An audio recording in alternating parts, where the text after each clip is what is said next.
I don't know about you guys, but I absolutely love it when people on the right tell you what they really think. when they're upfront and they're honest and they're not using the weasel words. So here we have a guy named Art Laffer, who's basically a disgraced economist who's been wrong about virtually everything. I mean, think like Reagan era. That crystallizes his ideology for you and what he thinks is the right way to manage an economy, the right tax policy and regulatory policy, etc. Big proponent of deregulation, big proponent of tax cuts for the rich. Basically lies at this point and says, oh, it's going to trickle down when it never has trickled down. Funny enough, he's also a deficit hawk, which is hilarious because under a trickle-down economics approach, we've seen an explosion in debt and deficits.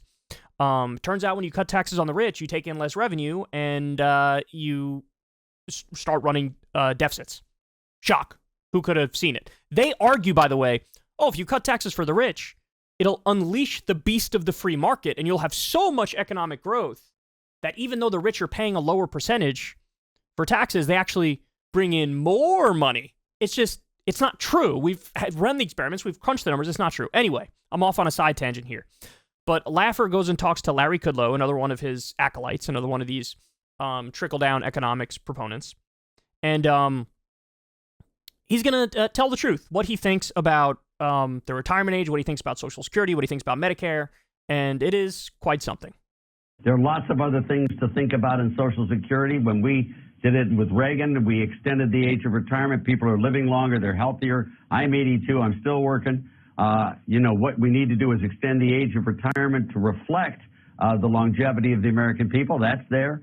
And also the tax position of the Social Security. But I love what the senator said, and I think it's a really great idea, and it should be given full airing, and we need to move towards a privatized system. Yeah, it's the first time, and he's got a bunch of both sides of the aisles. I've spoken to him a few times to use some kind of market-based mechanism to bolster Social Security. So there it is.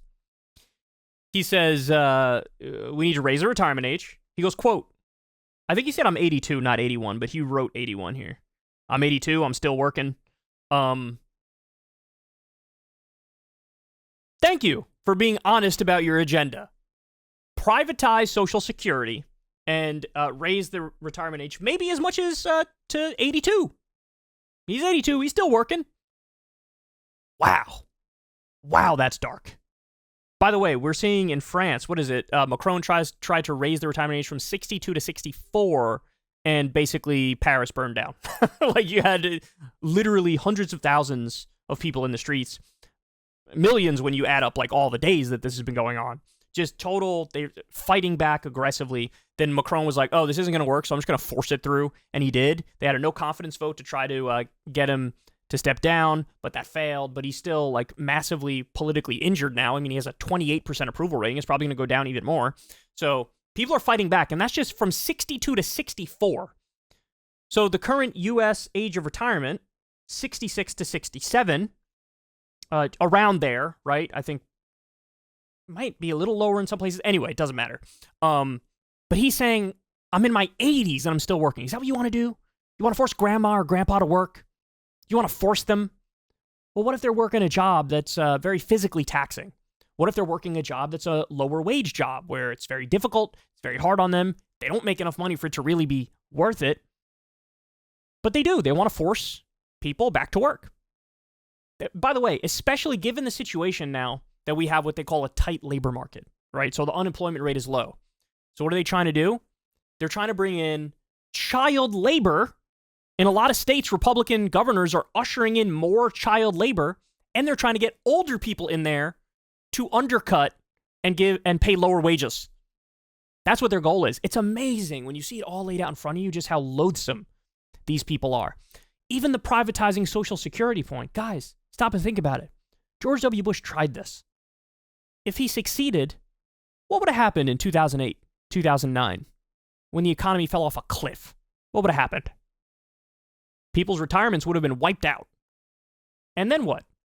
Do you have full faith and trust that our corrupt government would have stepped in to make sure people are whole in their retirement? No, they would have bailed out the rich as they did and screwed everybody else. I mean, seriously, stop and think about this. There are consequences to this. I don't want my retirement money being with just gambling with it in a casino capitalist way. That's a terrible idea. That is so not safe. And that's what he wants. By the way, why does he want to do it? This is the important part, guys. This is the important part. He wants to give his buddies on Wall Street a cut. He wants them to get paid. So he wants to be able to loot the Social Security funds. And they have this fake issue they use to drive home this point. This idea of like, oh, it's going to be insolvent. If we don't do anything, it's going to be insolvent, bro. That's not even true. They've done the numbers. If you extrapolate out, it pays out like 80% of their benefits. Even when they say, oh, it's going to go bankrupt by this date. It's like, no, it still pays out 80% of its benefits by that date. So how do you actually fix it? The answer is simple. Bernie's talked about this. Even not far lefties, like centrist Democrats have pointed this out. You raise the cap or lift the cap on the Social Security tax, and then you're good. Problem solved. So what does that mean? Well, right now it's about, I think your first $160,000 that you earn every year is taxed for Social Security. Literally everything above that is not taxed at all. So you can have a dentist that makes $160,000 a year, and they pay the exact amount in Social Security tax as somebody who makes $30 million a year.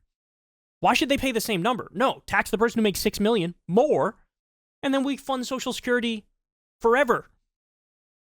But they don't bring that up. They never bring it up. Why? Because his whole existence is to cut taxes for his buddies, Wall Street goons, corporate overlords. It's his whole existence. I mean, he's basically saying here, you're 82? Nice, get back to work. And while we're at it, let me take your retirement and gamble it away. Let me take your retirement and give it to Silicon Valley Bank. I'm sure they'll be very responsible with it. Oh my God, I hate these people. I hate him so much. But hey, at least with Art Laffer, he's honest here. This is where Trump actually comes in handy. Because Trump is just whipping all of these Republicans, the elected Republicans, into line. He's hammering DeSantis. He wants to cut Social Security. He wants to cut Medicare. He's hammering other Republicans. They want to cut Social Security. They want to cut Medicare. He's using it to absolutely bludgeon them. And it's working on a lot of politicians. They've backed off a lot of their things that they were going to do with Social Security because Biden and Trump actually have a united front on this point. But it's still never going to land with the corporate class and with the media elites and with the old school ideological conservatives, with the Reagan types. Never going to land with them. Never. Because they don't care about Trump as much as they care about cutting taxes for the rich, helping out Wall Street, deregulating. I mean, again, Larry Kudlow worked for the Trump administration, but he's one of these guys who was pushing him in a further right direction, in an economically right-wing direction. And these guys are scum, absolute scum. And now you know what they really think. If you want to see me and Crystal Ball interview legends like Noam Chomsky, Cornel West, and more, subscribe to Crystal, Kyle, and Friends on Substack. $5 a month gets you the video version a day early. Remember, we take 0 ad dollars for this podcast. Or you can sign up on Substack for free and get the audio version a day later. Link in the video description box below.